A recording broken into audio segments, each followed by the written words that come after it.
Hi everybody, Joe Conroy, Certified Financial Planner. I hope everyone's doing well. I hope you had a nice Memorial Day weekend. Our Memorial Day weekend was pretty quiet. We just stayed at the house and had a cookout with the kids in the backyard. Family update, because I've had a lot of conversations with clients about it. Blake just turned 5 and we had the Bel Air Fire Department stop by with a fire truck and he was super excited. Piper is 8 months old now, almost 9 months. She's blowing raspberries, which is super not COVID friendly. And she likes to blow raspberries usually when she's eating something and I'm the one that's feeding her. Go figure. And then Ozzy, aka Grayson, he's really taken to cooking and he's a chef and he loves to do it usually when it's the most dangerous cooking thing where there's grease or something hot that he can burn himself on. Harford Retirement Planners is sponsoring a charity drop-off.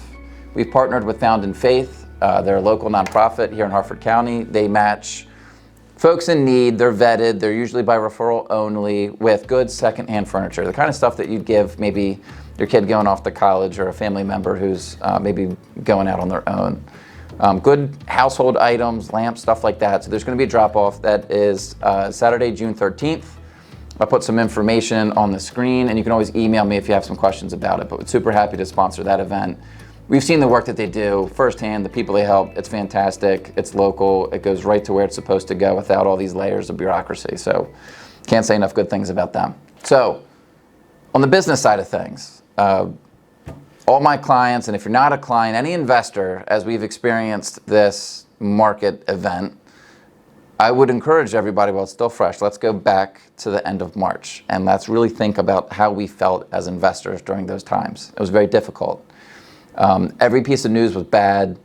We really didn't have a whole lot of information. And usually as events start to unfold, that's the case most times, more times than not. Everything was bad. Bad news, markets were dropping, panic, fear, everybody's dying from this mysterious disease. We don't know anything about it. Can we treat it?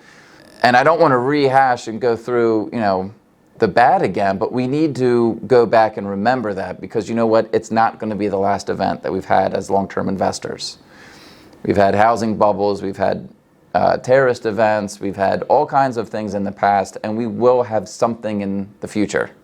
We'll have multiple events, depending on how long your time frame is. And I don't say that to scare everybody. I say that actually to be comfortable when everybody else is freaking out and uncertain. If you can remember what it felt like and see it again, it'll take the edge off of the panic and hopefully kind of calm things down to maybe a level of concern, but not panic. And people don't really make good decisions when they're drunk or panicked. I've said that quote before, but it's true. Financial decisions in a panic are not good ones, typically. And usually they get in the way of our long-term goals rather than help enhance them, which is what people are trying to do in the moment. So let's go back to those moments. This is what I did with clients back in 2008. Here we are, 12 years later. I'm trying to encourage my clients that are now with me, and there's a lot more than back then. We got to do the same thing and get comfortable with it so that as this happens again, we'll be able to place it appropriately in how we react and how we strategize our financial plans and our long-term goals. And I've gotten the question a lot, Joe, the market seems like it's too high right now because the news is still bad. The economy isn't open. It's opening slowly. But we're certainly not back to where we were before. So why is the market, as I record this, around 25,000? The fundamentals really wouldn't suggest that. And you know what? You're right.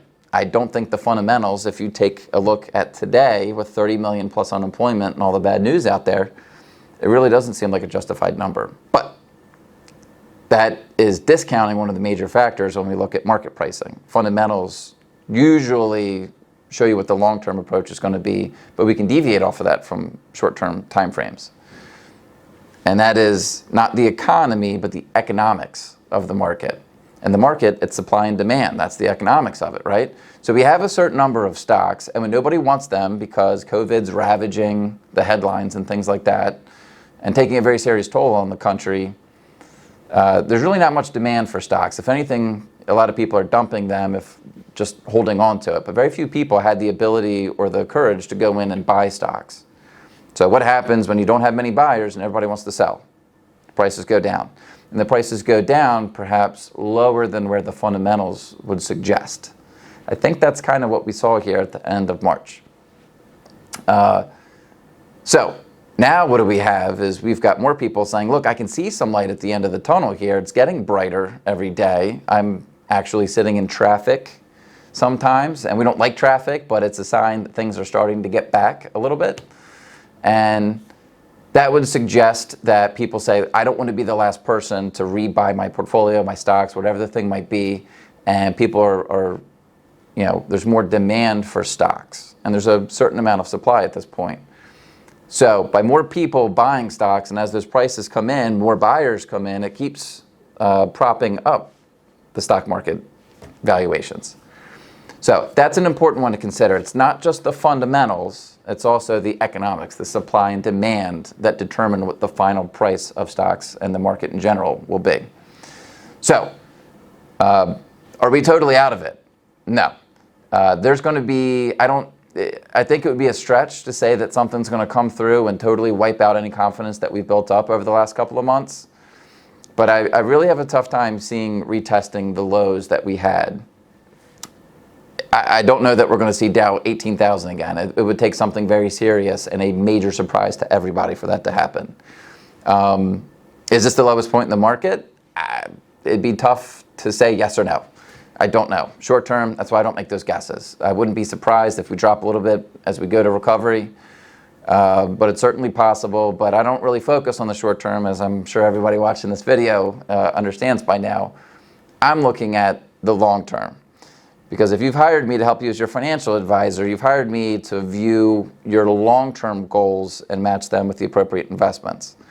And letting the short-term noise distract us from what our long-term goals are doesn't help. And if anything, it takes away from achieving those goals, whether they be staying retired, working towards retirement, and again, not just getting to retirement, but throughout retirement with enough money, and all the other goals that I'm helping people with. So also, at the end of the day, I want to remind people, the goal is not to get back to where we were before. I'm not happy at that point. It'll be a nice checkpoint, but the goal is to grow beyond. I don't want these portfolios just to get back to where they were. I want them to be bigger than they were before this whole thing happened on the backside of it. And we need that. We need that growth. We need the portfolios to be bigger and continue to grow over long stretches of time in order to achieve the goals that you've set forth. So, it'll be nice, it'll feel good, but our work isn't done when we get back to where we were before. And I'm confident, as we have every time in the past, we'll get there and continue to grow beyond it. All right, so as I mentioned in previous videos, if you don't have a retirement plan, let's make one. If you're one of my clients and you haven't made a retirement plan with me, let's do it. It's a very easy process. I think what you're going to find is I've gone through and reviewed a lot of retirement plans lately. I get that sigh of relief on the other end of the conference call. When you can see that even with COVID-19 and this market turmoil, you're still on track to fulfill your retirement goals, that has to feel good and encourage confidence, right? So then you don't have to lose sleep at night. You don't have to toss and turn. You don't have to worry about these short-term market volatility. If I can show you what those long-term projections look like, even with all this, it's very valuable. And I think it's only going to help you make better decisions with your money and allow me to help you make better decisions with your money. So let's do the retirement plan. Let's review the retirement plan. Other things I'm helping clients with, insurance reviews. Show me what policies you've got out there. I can tell you what they are and see if we can fine tune them. Maybe save you some money, maybe shift it to a long-term care strategy. That's been pretty popular lately. For good reason. It saves you premium money and gets you a fully funded long-term care policy if you have maybe a whole life hanging out there. Roth conversions, if you want to do review your taxes. I'm not a CPA, but I can certainly look at your tax return and see if maybe there's some opportunities we can run past your tax preparer.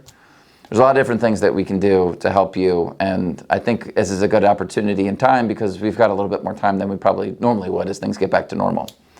So take me up on my offers. Lastly, I'm not going to have clients in the office.